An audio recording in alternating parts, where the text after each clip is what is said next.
Hello, and welcome to UDL in 15 Minutes, where educators discuss their experiences with UDL. I'm Louie Lord Nelson, UDL author and leader.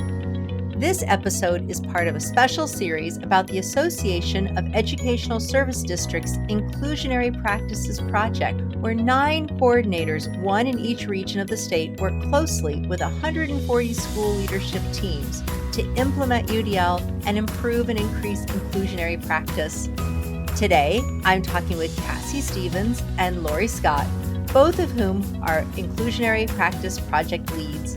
Cassie and Lori are going to kick off this series by sharing the purpose, design, and current outcomes of their project, and how UDL has become the key to building stronger inclusive practices across the state of Washington.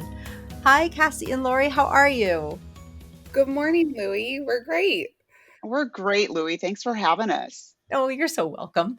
So I'd love for each of you to introduce yourselves by sharing a bit of your educational background and why you latched on to UDL.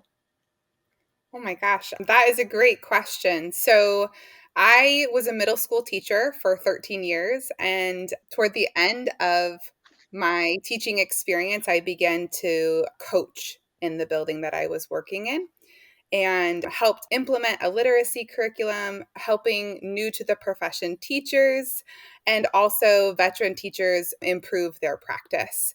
And then I ended up taking a job at the ESD, which landed me in this position where I'm now the Inclusionary Practices Coordinator and Project Lead. I had a little bit of experience with UDL as a middle school teacher, but have become very familiar with UDL through this project. And I always say if there were one basket to put all of my eggs in, it would definitely be Universal Design for Learning. Oh, that's a great visual. Thank you. And Lori, what about you? Well, gosh, I was a lifetime special educator. I was a special education director of a medium-sized school district in the state of Washington for about 17 years. And then I moved to the ESD and had a different role and started to have this bigger view of special education and how exclusive that system was. And kind of had to do that. Oh my gosh, I was part of a really crummy system that probably hurt kids more than it helped kids, and had to go through forgiving myself. And so that whole Maya Angelou quote about do the best that you can, and when you know better, do better. Yeah. And so that was kind of my quest. And I ended up at a CAST conference in Boston where you actually presented and were part of my inspiration to UDL, as well as Katie Novak. And Shelley Moore was there, all these great people. And I was like, oh my gosh, this is what we need to do. And working at an ESD, you get lots of opportunities to do great things. And this Inclusionary Practices Project landed on my plate, and it became kind of my passion work. And so that's how I hooked onto it. And then we started this crazy Inclusionary Practices Project journey and became UDL experts in the middle of a pandemic. That's an awesome background story. So I have to share with the listeners that so I got to know Cassie and Lori and the rest or most of the inclusionary practice team a few months ago. And at the end, I was like, I have to interview you guys because the passion of this group, it's resounding. It's just wonderful. It just like illuminates the room when you walk in. So I'm excited to talk to you. Thank you. So, like I said, this is the beginning of a series on the inclusion and practice coordinators who are working with UDL in 15 minutes, and I'm so appreciative. And your team wrote a proposal to address a pretty damaging statistic. And so, can you talk about that statistic and the project that you proposed? I'll grab that one. Are you okay with that, Go Cassie? for it. Yes. Yeah. So Washington State ranked number 44 out of 50 states as far as how inclusive we were in educating our students with disabilities.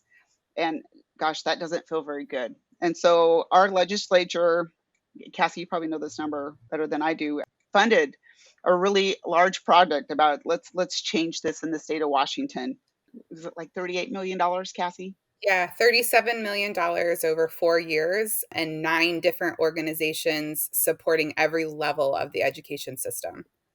And so educational service districts help support schools. We're an extension of the Office of Superintendent of Public Instruction, which oversees all public education in the state. And so we're called the Association of Educational Service Districts, AESD, that's correct. And so we put together a proposal. Our proposal was one of 9, and our focus was building leaders because we think that without building leaders, nothing changes. And so we created in our original application, we had a very traditional proposal where we were going to bring building leaders and their teams together for convenings, and we were going to teach them this stuff and then send them on their merry way, and we were going to pay for their travel and their food to come to these great events, the stand and deliver events. And then a pandemic came along that changed everything. Yeah. Yeah. So then, from what I understand, you guys did some really significant shifting that kept that project afloat. And then you also brought contextual knowledge about Washington to the project redesign. So talk about those things. Yeah, I'd be happy to share a little bit more about that. And Lori, invite you to chime in. So, COVID really changed the project in the way that we had committed in our proposal, which was accepted, to serve 140 building leadership teams across the state. So, that's about 15, 16 teams per coordinator per region, if that makes sense. And we worried. We thought, oh my gosh, in the midst of March of 2020 and a global pandemic and kids not even being in school, like in brick and mortar buildings right now, how are people going to sign on for this project? And we knew like it had to be choice, right? Like leadership teams and principals had to want to make these changes in order for this to work. So we got quite creative in our service model. And we did that through universal design for learning. We kept thinking about let's name all of these barriers. What are ways we can overcome these barriers? How can we have flexible means and keep our firm goals for this project?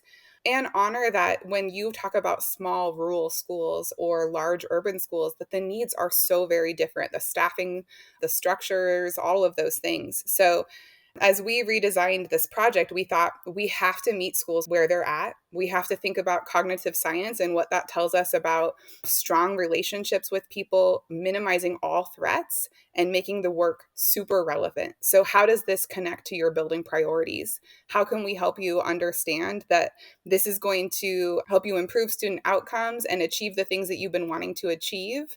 And UDL provides that way of organizing all of those best practices into one so it doesn't feel like one more thing on the plate. So we started offering asynchronous trainings. We said, we'll come to you. We told building leaders we would draft their agendas and help facilitate their leadership team meetings and just anything that we could take off the plate because many leaders were so busy with contact tracing, with trying to figure out all these protocols and how they were going to continue to move some of the logistics forward in their buildings. So in that way, we didn't anticipate to serve our school teams in that way, but it became this really beautiful model of UDL and it was working. It allowed people to move forward.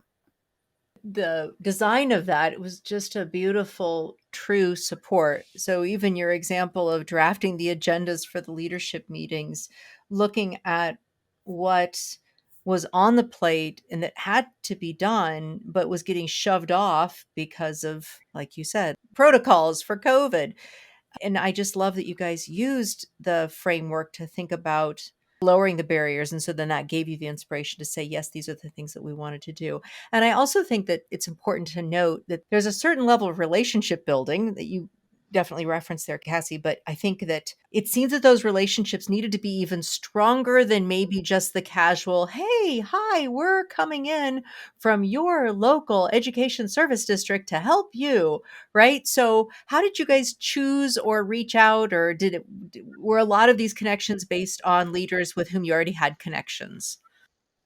I think it was about existing relationships and building on those. And then just some of those we advertised. Here's what we are. You're going to learn UDL by experiencing UDL, and kind of surprised by who wanted to come along with us. I think it was existing relationships, new relationships, a little bit of everything. Or one of our big surprises was the fact that teams joined us and hung with us and persevered with us through the pandemic in spite of everything else that was going on in their lives professionally, which was that inspiration and feedback that we used to know that we were really onto something different and that it was the right things that schools wanted and needed to be doing right now. Yeah. If I can add on to that, many of our school teams who joined us already were wondering how they could improve inclusion, how universal design for learning might change outcomes. We heard a lot about leaders saying, teachers are struggling with the increasingly diverse learners in front of them, and they don't feel like they have the skill set and they don't know what to do.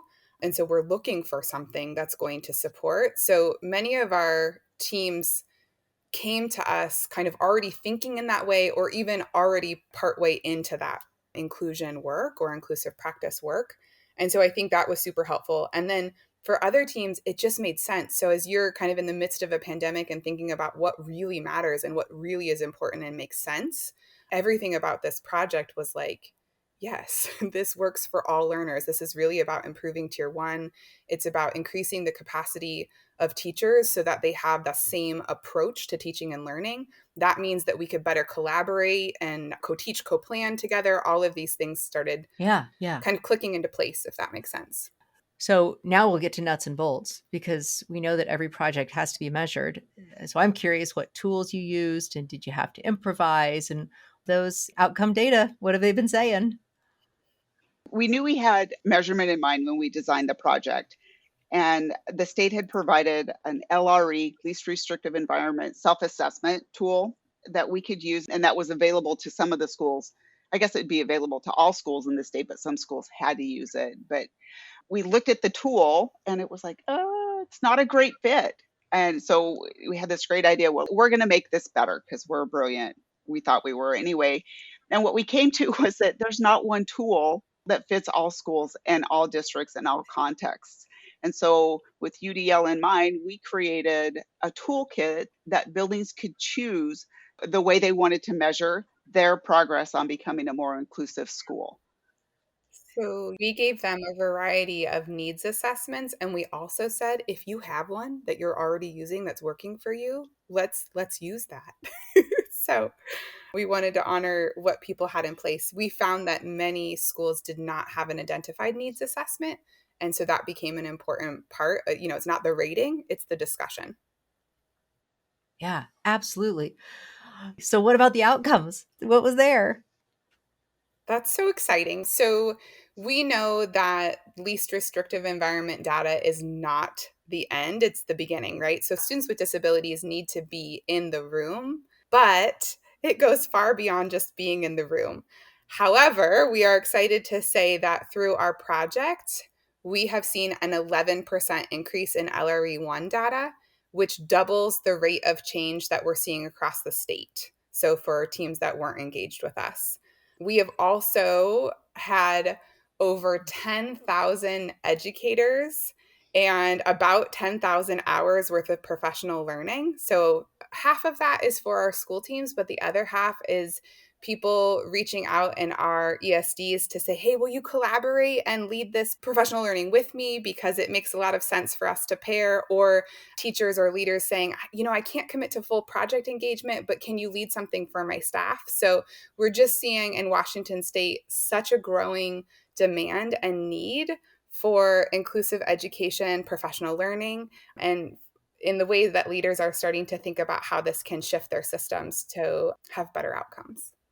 Oh, that's excellent. That's absolutely excellent. So, like every project, funding comes to an end, and I understand that there's hope that there could be some length to this. So, I say that our plan is that we make sure that the whole package of these podcasts get to the people that need to hear this. And they'll be like, oh, yeah, we need to keep these people going. Me too. That's my mastermind plan here. And I'm excited, as you shared at the beginning, when you start to talk to each coordinator about the work in the region. The stories of our school teams are so inspiring. It's just incredible to listen to leaders talk about this work. I love it. Yeah, absolutely. Absolutely. Oh my gosh, Cassie and Lori, thank you so much for taking time to be on the podcast and share and get us all started with the series, and for sharing your background and bringing your joy and intelligence and expertise and everything to this project. It's just so exciting. Thank you so much. Thank you. Yeah, we're so excited to be here. Thank you, Louie. You're welcome. So, for those listening to this podcast, you can find supplemental materials like an image montage with closed captioning, that montage with audio descriptions, a transcript, and an associated blog at my website, which is the udlapproach.com/media. And finally, if you have a story to share about UDL implementation for UDL in 15 minutes, you can contact me through the udlapproach.com. And thanks to everyone for your work in revolutionizing education through UDL and making it our goal to develop expert learners.